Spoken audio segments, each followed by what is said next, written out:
रहीम अस्सलाम वालेकुम व्यूअर्स, मैं हूं एहसन क्रेशी एडवोकेट। आज का जो हमारा लेक्चर है लेक्चर नंबर 94 और उसका पार्ट 3।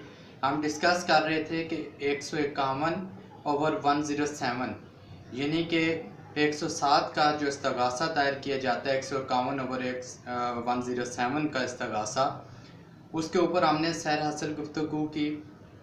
आज थोड़ा सा डिफरेंस देख कर फिर हम जजमेंट्स के ऊपर बात करेंगे कि 151 की कार्रवाई कब की जा सकती है, 107 का इस्तगासा कब दायर किया जा सकता है। और उससे पहले हम 150 सम टाइम हम देखते हैं कि इस्तगासा जो है 150/107 का इस्तगासा दायर किया जाता है। अब 150/107 और 151/107 जो है उसका इस्तगासे में क्या फ़र्क है।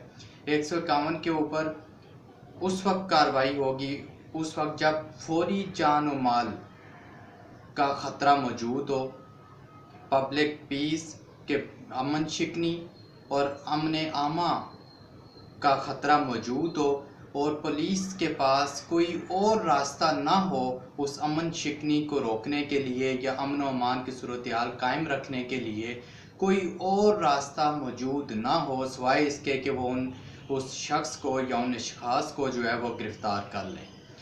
एक तो ये बात, अगर कोई और रास्ता तरीका मौजूद है और उन्होंने 151 के तहत गिरफ़्तार किया तो वो गैर कानूनी होगा, इसके ऊपर जजमेंट भी लिखवाऊँगा। मगर जो 150 का है, 150 और 151 में फ़र्क ये है कि 151 के तहत जो गिरफ़्तारी होती है किसी शख्स की वो प्री प्लान्ड नहीं हो सकती, वो इत्तफाकिया होती है। कैसे? लेट्स सपोज पुलिस को इंफॉर्मेशन मिली कि दो पार्टीज़ के दरमियान कोई तनाज़ा है, तो वहाँ ये इम्कान है कि वहाँ लड़ाई होगी, खून खराबा होगा।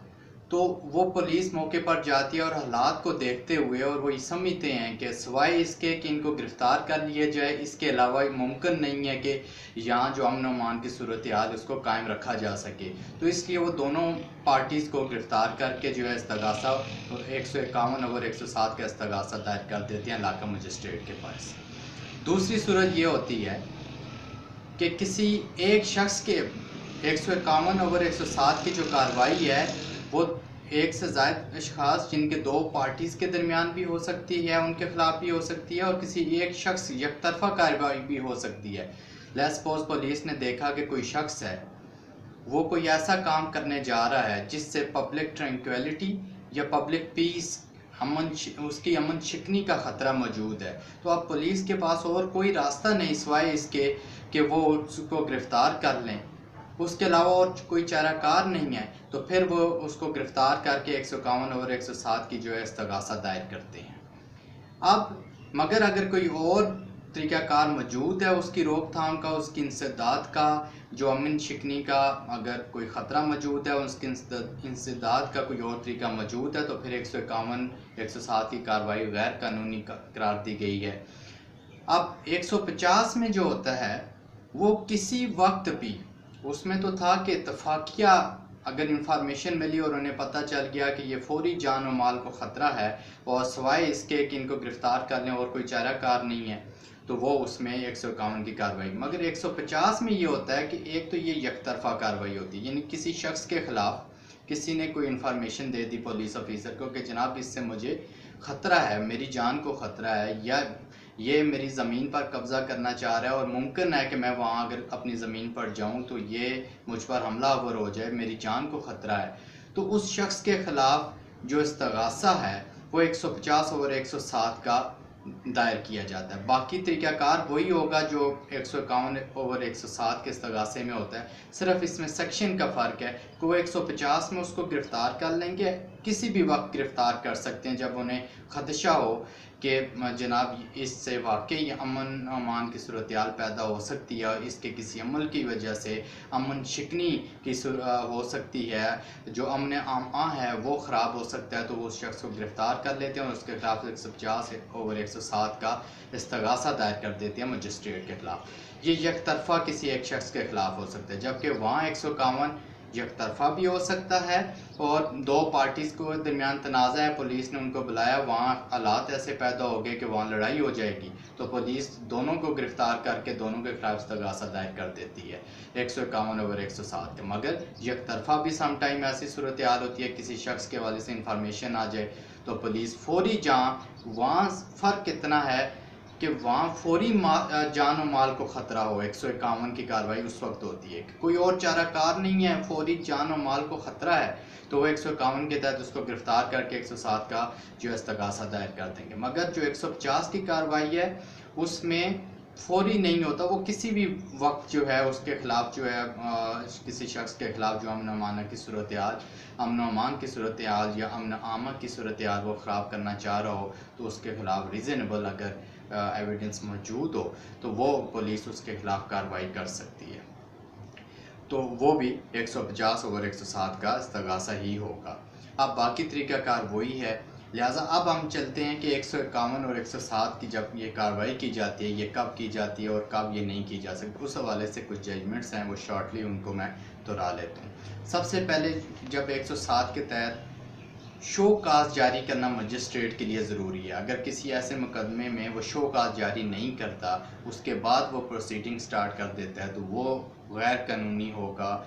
जो उसका तरीक़ाकार है वो सारी की सारी प्रोसीडिंग्स गैर कानूनी होंगी। इस हवाले से एक जजमेंट है 2017 PCRLJ पेज 488 के अंदर इस बात का तज़किरा किया गया है। अब उसके बाद नेक्स्ट जो है कि ये जो 107-151 की कार्रवाई है, मैंने इस पे कल भी डिटेल से बात की थी, ये प्रिवेंटिव मेजर्स के तौर पर ये कार्रवाई की जाती है। 107 की कार्रवाई में कोई सज़ा नहीं होती, ये प्रिवेंटिव या इंसदादी कार्रवाई के तौर पर जो है ये 107 का इस्तग़ासा दायर किया जाता है। इस हवाले से जो जजमेंट है 2016 MLD पेज 1118 के अंदर इस बात का तज़किरा किया गया है। अब एक और बड़ी अहम बात है, अब अमन अमान की जहाँ सूरत हाल ऑलरेडी पैदा हो चुकी हो, यानी कि एक तो है ये कार्रवाई सिर्फ उस वक्त 51-107 की कार्रवाई या 150-107 की कार्रवाई सिर्फ उस सूरत में हो कि जहाँ खदशा हो कि अमन अमान की सूरत हाल ख़राब होगी। अब दो पार्टी पहले ही लड़ चुकी हैं आपस में, तो वो लड़ चुकी हैं, लड़ाई हो चुकी है, तो वहाँ 151-107 की कार्रवाई नहीं होगी। फिर उनको सब्सटेंटिव लॉ के तहत जो PPC के तहत जो जुराइम बनते हैं FIR होगी उसके मुताबिक कार्रवाई। 107-151 की वहाँ होती है प्रिवेंटिव मेजर्स के तौर पर कार्रवाई की, जहाँ लड़ाई हो चुकी हो, अमन अमान की सूरत ख़राब हो चुकी हो, वहाँ 107-151 की कार्रवाई नहीं हो सकती। इस बात का तज़किरा जो किया गया है PLD 1958 पेज 682 के अंदर, 1958 पेज 682 के अंदर, PLD 1958 पेज 682 के अंदर इस बात का तज़किरा किया गया। अब जैसे हमने 107 की कार्रवाई में पढ़ा था कि 107 की कार्रवाई उस सूरत में होती है कि वो मजिस्ट्रेट उस सूरत में कर सकता है जब वो प्लेस ऑफ अकरेंस, जहाँ अरादा और ये अमन अमान की सूरत ख़राब करने की कोशिश की जा रही हो, वहाँ या होने का ख़दशा हो, या जो जिस जगह पर वो शख्स जिसके हवाले से कंप्लेंट है कि ये अमन अमान की सूरत हाल ख़राब, वो अगर उसकी जुरिस्डिक्शन में है तो कार्रवाई कर सकता है। अब कुछ लोग हैं वो रहते किसी और जगह पे हैं, मगर वो आर्जी तौर पर अगर आकर एक मजिस्ट्रेट के एरिया में आकर अमन अमान की सूरत हाल ख़राब कर रहे हैं और उनका आर्जी एड्रेस यहाँ है, तो वो आर्जी एड्रेस की बिना पर भी उनके खिलाफ कार्रवाई 107-151 की हो सकती है। वहाँ वो ये नहीं प्ली ले सकते कि जिन हमारा परमानेंट एड्रेस तो कहीं और है, इस मजिस्ट्रेट की जुरिस्डिक्शन में नहीं आता, मगर आर्जी जहाँ उनका एड्रेस है, जहाँ पर वो मौजूद हैं, वहाँ के मजिस्ट्रेट उस पर कार्रवाई कर सकता है।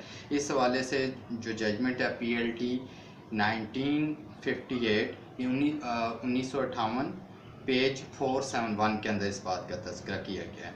अब उसके बाद 107-151 की कार्रवाई अगर अमन शिकनी का मामला किसी जायदाद के हवाले से हो कि अमन शिकनी कोई जायदाद का मसला है, तो 107-151 की कार्रवाई को 145 की कार्रवाई में तब्दील भी किया जा सकता है। 145 के ऊपर इंशाल्लाह फिर हम डिस्कस करेंगे।